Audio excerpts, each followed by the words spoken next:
We're going to do it. There we go. We're live. Man, this has been a crazy morning. I'm so glad to be here. And this is Amen. ideally enough, Michelle, this is actually my first live on like multiple streams. So I don't know how it's going to work out because we are live officially on Facebook, YouTube, and Instagram. All at the same time? Yes. Wow.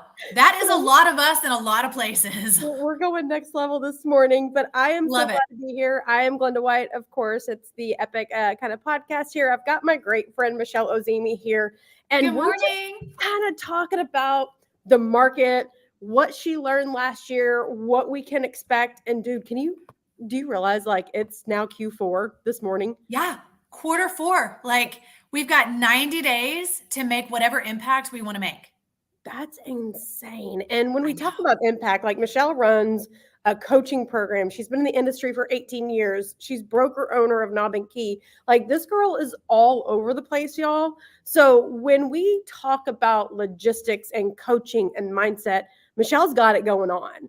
And this is why we wanted to bring her on today. So let's kind of talk about Q4. And then we're going to go into what you learned last week. So what are a couple of key items that we can kind of concentrate on going into the next 90 days?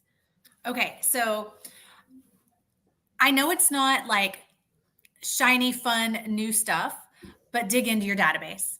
Like now more than ever, this is when you dig into your database. And two reasons. One, if you haven't been doing that and you are afraid it's going to be awkward, the holiday season is when you can jump in and you can start that process with your clients, and it's not weird. It's never weird to tell someone, Happy Thanksgiving, Merry Christmas, send them a Christmas card if you haven't talked to them all year. This is your chance to kind of redeem that, step into that relational role as a realtor and really start building those relationships and cultivating those for the coming year because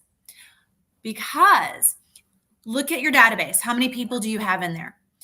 Historically and statistically, 6% of your database is going to convert as a buyer or a seller this year. So if you only have 100 people in your database, you're looking at a $350,000 price point. If you're not digging into your database and really connecting with those people, that's about $65,000 that you're just throwing away. Yeah. How much are you going to pay for leads to make $65,000? So now's your chance. Yeah, exactly. And it's not necessarily going to be with your people. So now's your chance. Dig in. We've got a couple more weeks. Well, I guess it depends on how much you like spooky season, but we've got a couple more weeks where you can really, really dig in and focus on your database, get it up to date, go back through your last couple of years' transactions, make sure you've got everything in there, and then put a plan together so that your database is in line, and beginning October 15th, you are digging in and you are reaching out to those people all kinds of different ways from October, November, December. And it's not weird right now. I mean, just with the holidays, like you literally can say in front of your database for Halloween, Thanksgiving, Christmas, New Year's, like even Valentine's behind that. Absolutely. A lot of misses maybe that's going on right now. 100%, because people are looking for that quick fix, that new shiny thing that's going to immediately bring them leads.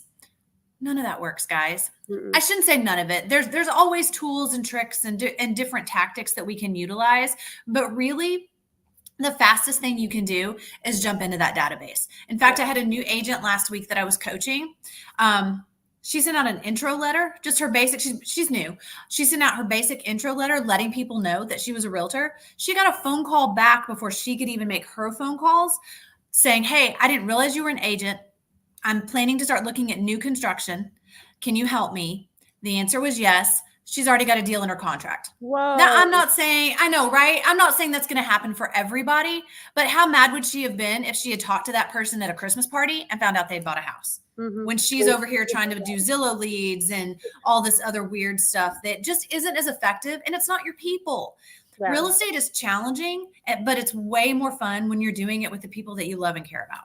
Yeah. And in your sphere is anybody around you, like your Facebook friends, your Instagram friends. And I think we overlook that as a whole because it's so like the shiny object syndrome, like you said. Yes. But it's also overwhelming. At what point do we narrow down our Facebook friends, and start grouping them so we can have those one-off situations too, because it is very dynamic to think that 6% of your database. And it's interesting. I heard that on another podcast that I wasn't even on the same one from you the other day. So that's twice in a week I've heard that same statistic from two economists in the market. So here's when you talk about narrowing down your database. There was a podcast that we must listen to a lot of podcasts, but I was listening to a group of realtors. I know, right? I was listening to a group of realtors. It's a realtor podcast, and they were talking about fourth quarter planning, that sort of thing, Christmas cards. If you aren't you should only be doing one type of Christmas card. Most of us send like the family card with our family photo on it. And I've been guilty of this. And then, so I've got my family photo card that I send out. And then you've got the business card that's knob and key, Merry Christmas, Should be one Christmas card. That's all you have. And if you're not willing to send the person in your database a card with a photo of your family on it, 100%. Then they probably shouldn't be in there. 100%. Or you need to work to make it so they should be in there. Yeah. And I thought that was brilliant. Like that. So that's how, they have all these techniques and tactics for categorizing your database, A, B, C, D, and all those different things. But that was a basic, simplistic way. If you're not willing to send them a card with your face on it and your whole family and your dog, they're probably not your people. That is, or you need to work to make them your people. Yeah. So yes. So that's, everyone gets my silly family. What would be the mindset to do? Because I do know a lot of agents that do that. I personally don't. I send one card to everybody, my agents, my vendors, my clients. Yeah. Everybody gets Glenda during Christmas, which is fine. So what's the mindset behind why we would shift that and do 2 cards? Is that just, are we trained that way as real estate agents? I think we're trained that way. Like it's not, we talk about building, the real estate business is interesting because we're taught so heavily to be relational, but then we also, as we should be, we want to be seen as professionals. Well, it doesn't seem, does your lawyer send you, anything other than a bill, but does your lawyer send you a Christmas card that has his family on it? No, your doctor doesn't. Like it is an interesting mindset shift because anyone who's a professional probably doesn't do that. But we do interact with our clients a little differently than most professionals. Yeah. And I'm not saying that that's, good or bad. It's just the nature of our industry where we're with people for a long-term process. Not only do we help them buy or sell a home, but 6 months later, we're helping them find a lawn guy and then a tax guy. And then we're just kind of built into the community. And so I think how we approach things should be a little bit different. Yeah. And certainly that one, it's a whole lot easier to just have one Christmas card. My goodness. I couldn't imagine doing 2. Oh my gosh. I have a hard time doing I did it for years. I know. I did it for years. And in the last couple of years after hearing that, I'm like, okay, that makes sense. If I don't want you to know what my family looks like, then you're probably not really someone who should be in my database, or I need to work to correct that. Like, don't necessarily, delete them, but start taking the next couple months to cultivate that relationship so it's not weird. Yeah, that's a great idea. So we've got our database. We've got our kind of one tactic going into it. Let's kind of talk about what we were listening on last week with the Tom Ferry Summit. Let's kind of dive into that for the next, couple minutes. My number one takeaway, and this is so crazy, I've got my phone out so I can look at, because I was snapping all those photos. So I am looking back at the pictures I took so we can be on track here. My number one takeaway was 98% of millennials are afraid to buy a home right now. Like that statistic, when millennials are the number one home buyers right now, but 98% are afraid to buy because the economy, because the election coming up, they're just not sure of the payments and where the rates are at. How do we as an industry change that number? Or is it just a matter of the elections coming up in a month that we're going to be able to get past this? Because 98% of millennials, that's a huge freaking number. Huge. It's a big chunk. I think it's education. Mm-hmm. I think it's teaching them the value of home ownership and how it fits into their wealth building strategy. Yeah. Because millennials are very interested in building wealth because they don't necessarily want to work forever. And they love research. And they love research. So I think it's educating them on how owning property is really going to help them build that wealth, because I don't think we do enough of that. They don't mind renting. They don't mind the ease that comes with renting. Yeah. And they also, a lot of them have a lifestyle, because I've talked with my oldest daughter about this. A lot of them have a lifestyle where they move around a lot and they enjoy that. Okay, that's great. But maybe you purchase an Airbnb, or you purchase just a single property where you're building equity and you're letting those folks pay your rent as you bounce around the country, which is so fun. I would love to do that too. But I want to be building some equity while I'm doing that. So that's a way, Caitlin lives in New York. And so that's something that we've talked about is where she's at, she probably won't stay forever. But while you've got these opportunities, New York has some pretty cool incentives for first-time home buyers. Why don't you go ahead and make a purchase, and maybe you won't live there forever, but then you've got it and you can rent it out and then live wherever you want, and you can let those folks pay your rent. So especially while the prices are low, because as we all know, they're not going down. They're just going to keep going up. So, and that's a good perspective, because a lot of people are saying, oh, when the election comes, the rates are going to come down. The prices of homes are going to come down. But as we see in the industry, it may cool down a little bit, but I don't personally ever see it coming down. No. Like, how do we mindset change that for agents and buyers of how to ease someone into that literally it may cool down a little bit, but it's not going to fall like everybody thinks it is right now. Well, and if you look at historical data, it never has. Everything slows down a little bit during an election. But if you look across the board, I think it's KCM that has some graphs that show how the election truly does impact real estate sales. And it's really very minimal. We talk about it a lot, but it's actually pretty minimal. Now, considering the state of the economy this year and the volatility of this election, I do think it's going to have a greater impact than maybe in elections past. Right. But I still don't think that the election is the reason that we're seeing sales be slower than what we would like. I think it's the rates for sure. And I think it's the economy. And I think it's even more economy driven because we've seen so many different incentive programs through builders, through mortgage friends like you, helping with buy downs. And I feel like, and you can correct me on this, I don't feel like that has done as much as it has in years past to stimulate things, because I think people are more worried about the economy as a whole. Yeah, for sure. And from even just like this morning when I opened it up, like the strike that's going on in New York right now, that's going to cause a massive shift in our supply and our demand in grocery stores. So their number one thing this morning was don't run on the grocery stores because supply and demand. So now I feel like it is the economy. It's the interest rates. It's how much you pay for toilet paper. It's layoffs. Too much. We haven't talked about the job losses that are going on, like so many conversations of I need a refinance or I need to take equity out because my husband's about to be laid off or severance come January. So it's just a really crazy time in the market right now. But with that said, there's a lot of opportunity for buyers to get in if they can afford it and if they have the financial backing or the opportunity to make that mortgage payment.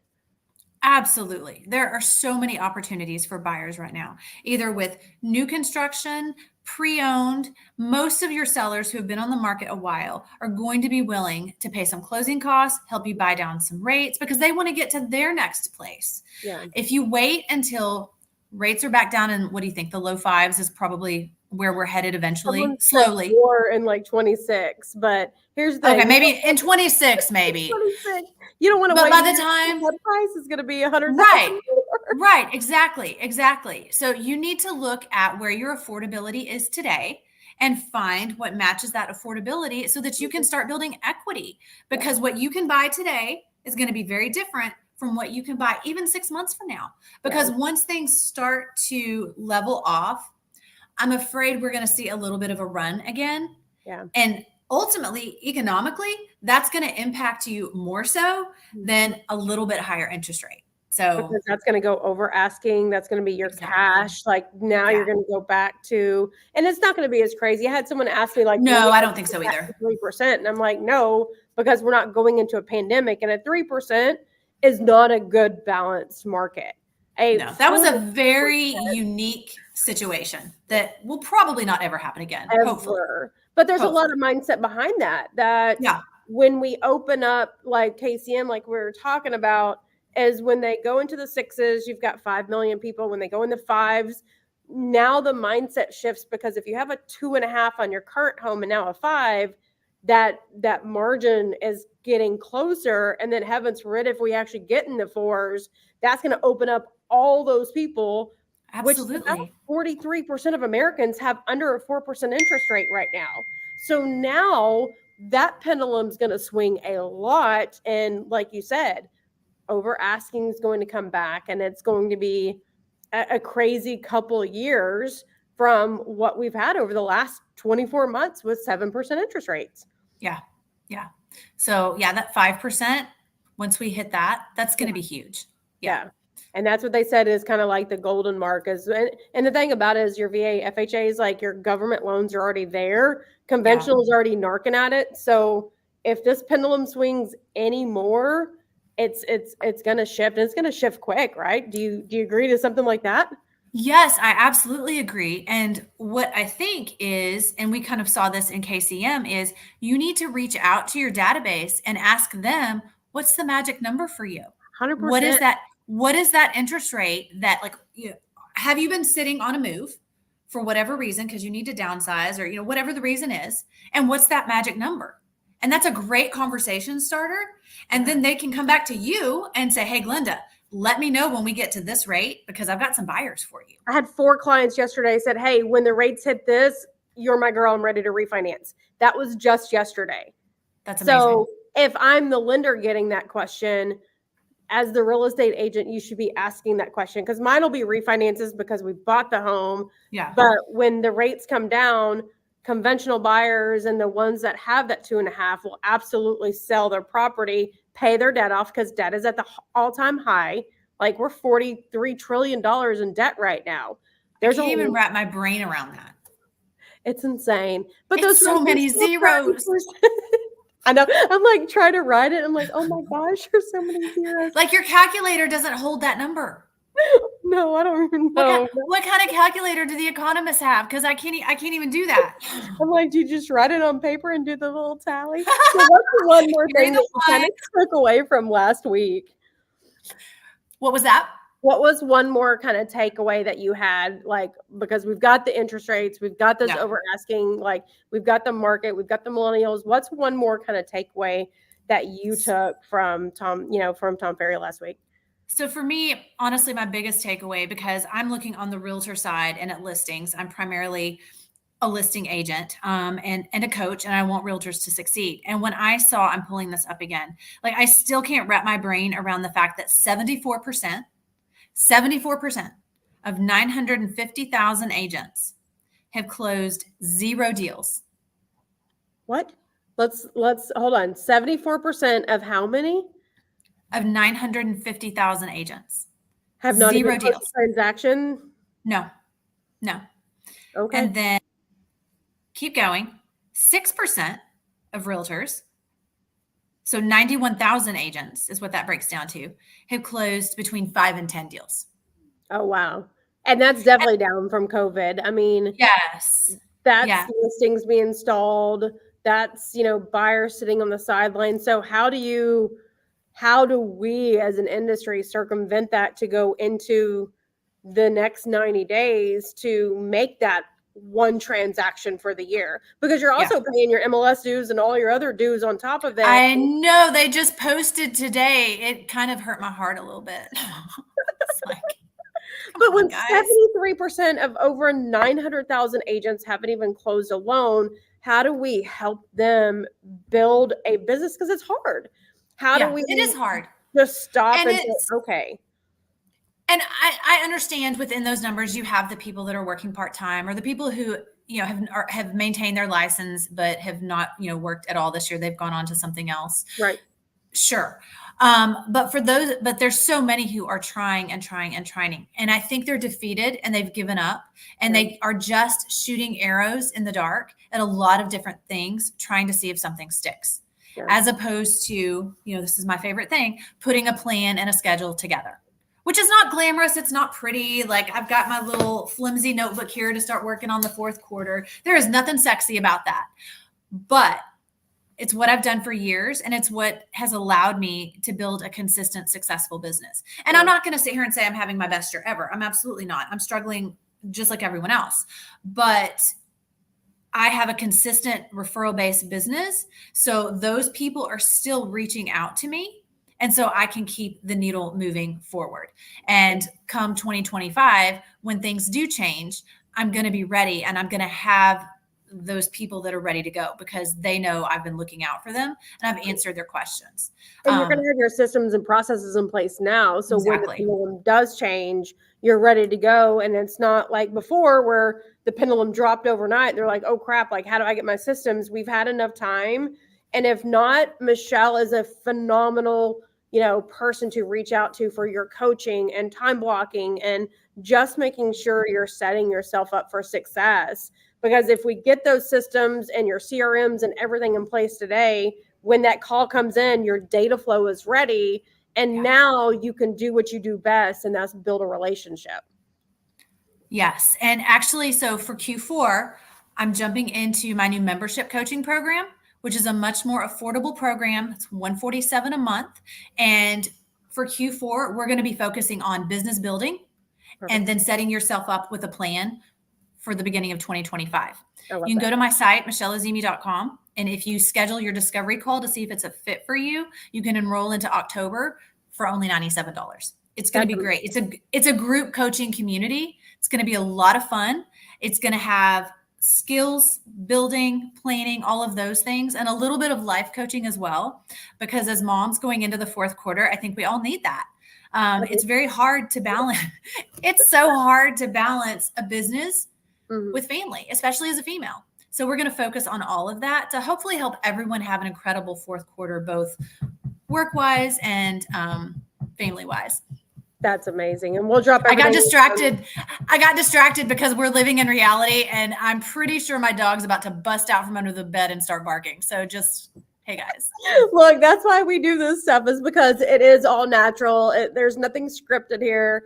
But there's no script to show we're all in the trenches with you guys. Yes. My business has been crazy, especially with the, my Tucker over here that we've got. It was crazy. I had someone yesterday said, I don't like the name, but I hope you're okay. And I was like, look, this tumor's got to go. So we all understand of what's going on. But if you're looking and needing some help, reach out to Michelle, because y'all, I'm telling you, because accountability, just her mindset, 18 years of this industry, she knows how to help you. And the cost is not that expensive. And that's the great thing. And I can cry with you. I've done it long enough. I can cry with you too. No, Michelle and I cry all the time. So for real. And when you get those, and when I help you get those buyers, we're going to push you back to Glenda, because she's got some great mortgage programs to get your buyer through. And she always does a great job, great service, great rates. All her programs are fantastic. And she's amazing. Oh, well, thank you. And I am so glad that you're on today, because we are officially in Q4. So the days, it starts today. We have 90 days, because all statistics say you have 90 days, and on 91 days, your life and your business will change. So why not start today? Implement some of these strategies. Call Michelle, call myself. Let's get you ready, because when 25 comes and when 26 comes, y'all, it's go time. And we want to make sure you're ready. So Michelle, I am so glad that you jumped on today. It was kind of crazy. We ended at 9 o'clock, and I got you 30 minutes. So amazing. Hey, thanks for having me. As always, I always love chatting with you. Absolutely. So until next time, of course, I'm Glenda White here with NXT, and I hope you have an amazing day. Bye, everyone. Maybe. Look, we're still on it.